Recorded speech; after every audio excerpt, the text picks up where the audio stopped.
नमस्कार दोस्तों, स्वागत करता हूं आप सभी का हमारे चैनल में। दोस्तों, आज जो क्वेश्चन मैं आपको कराऊंगा वह है मानव एकता के आदर्श संबंधी अरबिंदो जी के विचारों की व्याख्या कीजिए। Examine Aurobindo's concept of the ideal of human unity. दोस्तों, सबसे पहले हम इसमें इंट्रोडक्शन लिख लेते हैं। श्री अरबिंदो जी का मानव एकता का आदर्श the ideal of human unity उनके गहन आध्यात्मिक और दार्शनिक चिंतन का एक महत्वपूर्ण आयाम है। यह विचार उनकी साधना यानी कि स्पिरिचुअल प्रैक्टिस से उपजा है, जिसमें उन्होंने व्यक्तिगत मुक्ति से परे संपूर्ण मानवता की चेतना के विकास और उसके एकीकरण की कल्पना की है। अरबिंदो जी के अनुसार मानव एकता केवल एक राजनीतिक या आर्थिक आवश्यकता नहीं है, बल्कि यह मानव जाति के आध्यात्मिक विकास की एक अनिवार्य और तार्किक परिणति है। दोस्तों, अब हम देख लेते हैं अरबिंदो जी के मानव एकता के आदर्श के मूल विचार। पहला पॉइंट है एकता की आवश्यकता। अरबिंदो जी का मानना था कि इतिहास में राष्ट्रों का उदय और राष्ट्रवाद की भावना का विकास मानव चेतना के विकास का एक चरण था। इसमें छोटे छोटे कबीलों और साम्राज्यों को एक विशाल और संगठित इकाई में जोड़ा।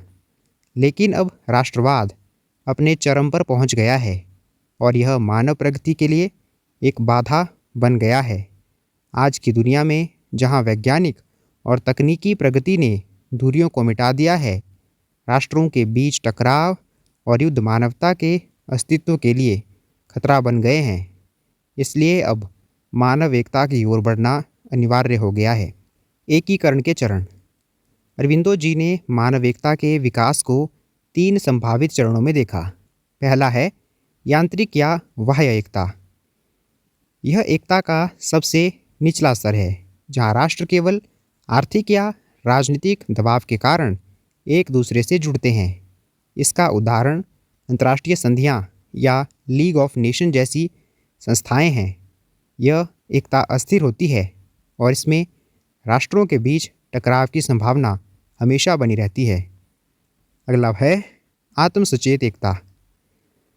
इस चरण में राष्ट्र अपने स्वार्थों से ऊपर उठकर एक दूसरों के साथ सहयोग करने लगते हैं। वे महसूस करते हैं कि उनके साझा हित हैं और एक दूसरे के साथ मिलकर ही वे प्रगति कर सकते हैं। संयुक्त राष्ट्र संघ जैसी संस्थाएं इस चरण का प्रतिनिधित्व करती हैं। अगला पॉइंट है आध्यात्मिक या आंतरिक एकता, स्पिरिचुअल यूनिटी।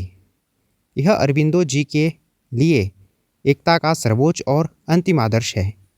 इस स्तर पर मनुष्य यह महसूस करता है कि सभी मानवता एक ही सार्वभौमिक चेतना का हिस्सा है।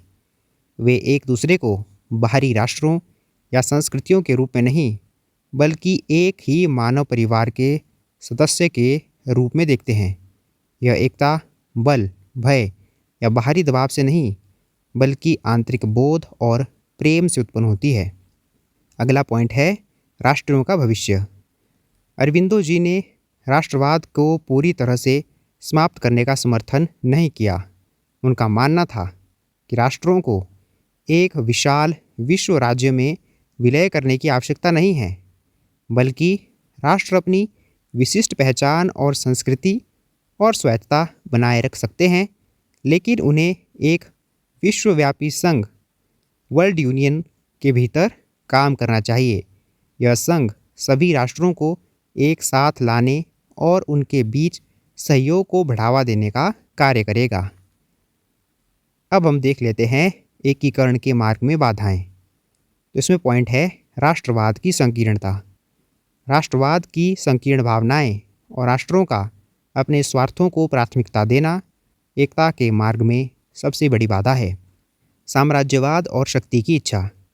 कुछ राष्ट्रों की दूसरों पर हावी होने की इच्छा और शक्ति के लिए संघर्ष भी एकता को बाधित करता है। जातिवाद, नस्लवाद और धार्मिक कट्टरता, ये सभी मानवता को विभाजित करने का काम करते हैं। अंतिम आदर्श सुपर माइंड चेतना।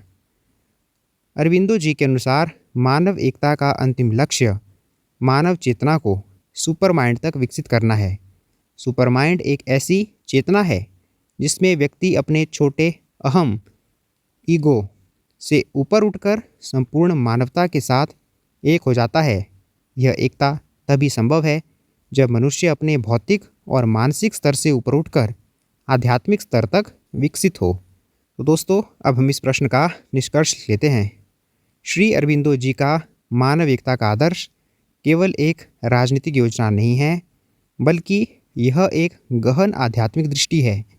यह एक ऐसे भविष्य की कल्पना करता है जहां मानवता भौतिक और राजनीतिक बाधाओं से परे जाकर एक आंतरिक और आध्यात्मिक चेतना के आधार पर एकजुट होती है।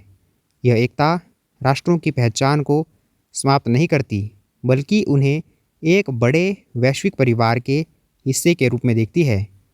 हालांकि यह एक आदर्शवादी विचार लग सकता है, लेकिन अरबिंदो जी का मानना था कि यह मानवता के विकास का स्वाभाविक अगला चरण है। उनके विचार आज भी अंतर्राष्ट्रीय संबंधों, शांति अध्ययन और वैश्विक सहयोग के संदर्भ में अत्यंत प्रासंगिक हैं। तो दोस्तों, यह था हमारा आज का टॉपिक, मानव एकता के आदर्श संबंधी अरबिंदो जी के विचारों की व्याख्या कीजिए।